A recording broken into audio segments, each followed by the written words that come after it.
오늘 우리에게 주신 하나님 말씀은 예레미야가 4장 1절에서 6절입니다.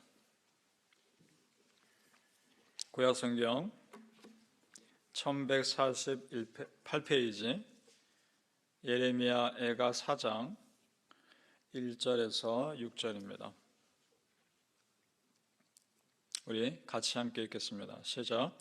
슬프다 어찌 그리 금이 빛을 잃고 순금이 변질하였으며 성소의 돌들이 거리 어귀마다 쏟아졌는고 순금에 비할 만큼 보배로운 시온의 아들들이 어찌 그리 토기장이가 만든 칠항아리같이 여김이 되었는고 들깨들도 젖을 주어 그들의 새끼를 먹이나 딸 내 백성은 잔인하여 마치 광야의 타조 같도다. 젖먹이가 목말라서 혀가 입천장에 붙으며 어린아이들이 떡을 구하나 떼어줄 사람이 없도다. 맛있는 음식을 먹던 자들이 외롭게 거리거리에 있으며 이제는 붉은 옷을 입고 자라난 자들이 이제는 걸음걸이더미를 안았도다. 전에 소돔이 사람의 손을 대지 아니했는데도 순식간에 무너지더니 이제는 딸 내 백성의 죄가 소돔의 죄악보다 무겁도다. 아멘. 오늘은 교회를 위한 여호와의 니시 40일 금식기도 3일차 시작합니다. 예비하신 은혜가 있기를 예수님 이름으로 축복합니다. 아멘. 자, 예루살렘의 멸망과 성전의 무너짐을 겪으면서 하나님께서 이스라엘 백성들에게 주시는 메시지는 분명합니다. 지금까지 너희가 겪은 은혜가 당연한 은혜가 아니라 특별한 은혜였다라는 겁니다. 이스라엘 백성들은 예루살렘 성전이 무너지지 않을 줄 알았습니다. 하나님의 임재가 임한다고 여겼으니까 감히 누구도 무너뜨릴 수 없을 것이라 여겼던 성전입니다. 그런데 그것이 무너졌습니다. 그 이유는 분명합니다. 그 성전에서 예배드리는 자들이 거룩함을 잃어버렸기 때문입니다. 그렇다면 성도님들, 오히려 그러한 거룩함을 잃어버린 거짓 예배가 드려진 성전을 지금까지 지켜주신 것이 사실 더 은혜였던 겁니다. 진작에 무너뜨려져도 할 말 없었던 그 성전이 지금까지 있는 것도 특별한 은혜였던 겁니다. 성도님들, 내가 참 죄악 많은 사람임에도 지금까지 나를 지켜주신 것이 하나님의 특별한 은혜입니다. 앞으로도 그 특별한 은혜가 여러분을 붙들어 주시기를 축복합니다. 아멘. 이스라엘 백성들의 죄가 얼마나 컸는지, 그 안타까움이 얼마나 컸는지 표현하는 구절이 1절인데 제가 다시 읽어보겠습니다. 1절 보시기 바랍니다.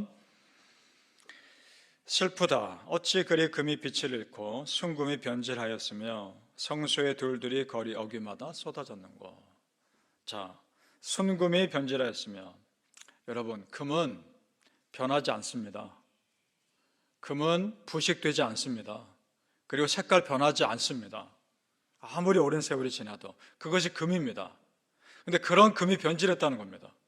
그 말은 변치 말아야 할 이스라엘 백성들이 변했다는 겁니다. 하나님 입장에서는 기가 막힌 일이라는 겁니다. 그 다음에 성소의 별들이 거리 어귀마다 쏟아졌는 거, 이렇게 되어 있습니다. 성소는 구별된 곳에 세워진 곳입니다. 그곳에 있어야 할 돌들이 아무데나 다니는 곳에 쏟아져 있다는 것입니다. 그 말은 이미 성전의 거룩함을 잃어버렸다는 겁니다. 자, 성도님들, 우리를 적용해서 한번 생각해 보죠. 내가 예수 믿지 않는 삶을 살아갈 수 있을까요? 내가 하나님 없는 삶 살 수 있습니까? 상상이 안 되지 않습니까? 우리에게 그런 삶은 상상이 안 되지 않습니까? 그렇다면 이스라엘 백성들이 지금 그 믿음이 변했다는 것은 이미 그들은 하나님 백성 아니라는 겁니다. 얼마나 안타까운 선포입니까? 성도님들, 특별한 은혜가 지금도 여러분을 붙들고 계심을 믿으시고 하나님 백성으로 사시길 축복합니다. 아멘. 오늘 말씀은 사람들이 하나님의 은혜에서 멀어졌을 때 어떻게 되는지를 말씀하고 있습니다. 메말라지고 차가워지고 냉정해진다는 겁니다. 3절을 보십시오. 제가 읽겠습니다. 3절 말씀. 들깨들도 젖을 주어 그들의 새끼를 먹으나 딸 내 백성은 잔인하여 마치 광야의 타조 같도다. 자, 들깨는 원래 그 성격이 잔인해서 자기 새끼를 돌보지 않기로 유명합니다. 그런 들깨도 새끼에게 먹이를 주는데 이스라엘 백성은 그보다 더 잔인해서 타조 같다라고 되어 있습니다. 타조가 이런 동물이랍니다. 타조가 알을 낳는데도 그것을 금방 잃어버리고 그 알을 내팽개치는 그런 습성이 있답니다. 그런 타조처럼 이스라엘 백성들이 난폭해지고 냉정해졌다는 겁니다. 실제로 그런 일이 일어납니다. 10절을 같이 보시죠. 10절 말씀 시작. 딸, 내 백성이 멸망할 때에 자비로운 부녀들이 자기들의 손으로 자기들의 자녀들을 삶아 먹었도다. 아멘. 실제로 일어났습니다. 예루살렘 성전이 포위됐을 때 자기 자식을 서로 나누어서 돌아가면서 먹었던 끔찍한 일이 일어났습니다. 여기서 자비로운 부녀들은 모성애가 많은 여인들을 말합니다. 그런 여인들조차 이런 일을 할 정도로 심각해진 겁니다. 이런 겁니다, 성도님들. 하나님을 믿어야 할 백성이 그 믿음에서 떠났을 때 그 삶은 지옥인 겁니다. 믿습니까? 참 두려운 일 아닙니까? 왜 하나님 백성이 이렇게까지 됐을까? 왜 그들에게 있는 영적 축복을 스스로 놓쳐버렸을까? 작은 죄에 민감하지 않았기 때문입니다. 그 작은 죄들이 쌓이고 쌓여 큰 죄에 둔감해진 겁니다. 예를 들어 솔로몬 성전 때로 거슬러 올라가죠. 솔로몬 왕 때로 거슬러 올라갑니다. 솔로몬 왕이 지혜로운 왕이었지만 나중에는 분별력을 잃어버리며 이방 여인들과 정략 결혼합니다. 그럼 이방 여인들이 무엇을 가지고 들어왔겠습니까? 우상을 가지고 들어왔겠죠. 그래서 그 우상 숭배가 이스라엘 땅에 자연스럽게 전염병처럼 퍼진 겁니다. 급기야 므낫세 왕 때에는 이방 우상을 섬기는 제단을 성전에 버젓이 세우고 섬길 정도로 그런 일들이 일어납니다. 우리가 작은 죄에도 예민하셔야 합니다. 그래야 내가 무너지지 않는 겁니다. 사단이 노리는 것이 바로 그겁니다. 영적인 작은 빈틈을 노린단 말입니다. 따라서 믿는 자들은 영적 가드를 절대 내리지 마셔야 합니다. 말씀과 기도로 깨어있으시길 축복합니다. 베드로전서 5장 8절에서 9절에 근신하라 깨어라 너희 대적 마귀가 우는 사자같이 두루다니며 삼킬 자를 찾나니 너희는 믿음을 굳건하게 하며 그를 대적하라. 데살로니가전서 5장 21절 22절 범사해라 좋은 것을 취하고 악은 어떤 모양이라도 버리라. 아멘. 바라의 성도님들, 내 믿음 흔들리지 않도록 분별하시고 악은 모양이라도 버리는 결단이 있으시기를 예수님 이름으로 축복합니다. 아멘. 성경에서 어떤 공동체의 악함을 말할 때 예로 드는 도시가 있습니다. 그것은 소돔과 고모라입니다.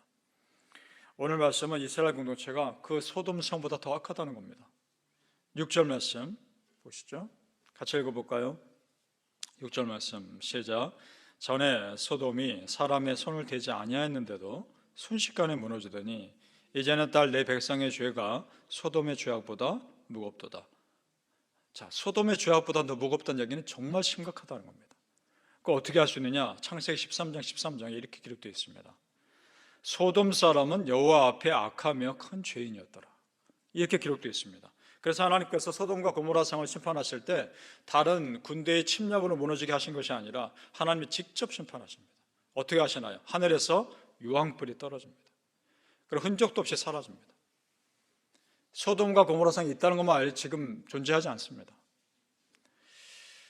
그랬던 소돔보다 지금 이스라엘의 죄가 더 무겁다면 정말 심각한 겁니다. 자, 그런데 여러분 반대로 보십시오. 반대로. 그렇게 소돔과 고모라보다 더 악한 이스라엘을 하나님이 유황불로 심판 안 하시지 않습니까? 그래도 그 이스라엘 백성들 아직도 남아있지 않습니까? 이스라엘 나라가 지금도 있지 않습니까? 무슨 말입니까? 그래도 이 백성 은혜의 끈을 놓지 않고 계셨던 겁니다. 이 약속이 구약의 모세에게 이미 주셨다는 겁니다. 광야에서 하나님께서 모세에게 레위기 26장 44절에 이 말씀을 하셨습니다. 그런즉 그들이 그들의 원수들의 땅에 있을 때에 내가 그들을 내버리지 아니하며 미워하지 아니하며 아주 멸하지 아니하고 그들과 맺은 내 언약을 폐하지 아니하리니 나는 여호와 그들의 하나님이 됨이니라. 아멘. 나를 아주 버리지 않으시고 아주 멸하지 않으신 하나님, 내 죄가 심각해서 벌 주긴 하시지만 아주 멸하지 않으신 하나님의 은혜가 있습니다. 그 은혜로 산 겁니다. 성도님들, 아주 멸하지 않으시고 약속 폐하지 않으시는 하나님의 은혜를 믿으십니까? 앞으로도 그러실 겁니다. 따라서 우리가 하나님의 심판만 볼 것이 아니라 우리 죄악에도 불구하고 은혜의 끈 놓지 않으시는 하나님의 사랑도 보셔야 합니다. 만약에 하나님께서 나에게 은혜의 끈 놓으셨다면 우리 이 자리에 없습니다. 그래도 은혜의 끈을 붙잡으셨기에 내가 지금 이 자리에 기도하고 예배하는 겁니다. 17절 말씀 우리 같이 보시죠. 17절 말씀, 이스라엘 백성들의 안타까운 모습을 보는 예레미야의 고백입니다. 같이 읽어봅니다. 시작. 우리가 헛되이 도움을 바람으로 우리의 눈이 상하며 우리를 구원하지 못할 나라를 바라보았다. 아멘. 성도님들, 우리가 바라보아야 할 하나님만 바라보시길 바랍니다. 이 세상에 나를 구원할 능력 없는 사람 바라볼 것이 아니라 나를 죽이기도 하시고 살리기도 하시는 하나님 바라보시기 바랍니다. 나의 도움이 천지를 지으신 여호와에게 있음을 믿으시고 오직 하나님께만 소망 두시고 오직 하나님만 매달리시기를 예수님의 이름으로 축복합니다. 아멘. 기도하겠습니다. 아버지 하나님, 은혜를 감사합니다. 오직 여호와 하나님 바라보게 하여 주옵소서. 오직 예수, 오직 십자가, 오직 하나님의 은혜, 오직 성령님의 충만함, 그것이 우리 성도님들의 삶을 돌아덮게 하여 주시옵소서. 교회를 위한 여호와의 니시, 여호와의 승리, 40일 금식기도 3일차 새벽기도회를 시작합니다. 그렇습니다. 하나님, 여호와의 승리가 나의 승리 되게 하여 주시옵소서. 저 어둠의 영들에게 조금의 빈틈도 주지 않게 하여 주시고 우리를 불쌍히 여겨 주셔서 승리하는 백성으로 살아가게 하여 주시옵소서. 은혜의 끈 놓지 말아 주시옵소서. 우리도 그 끈 끝까지 붙잡으며 살아가게 하여 주시옵소서. 감사하며 예수님의 이름으로 기도합나이다.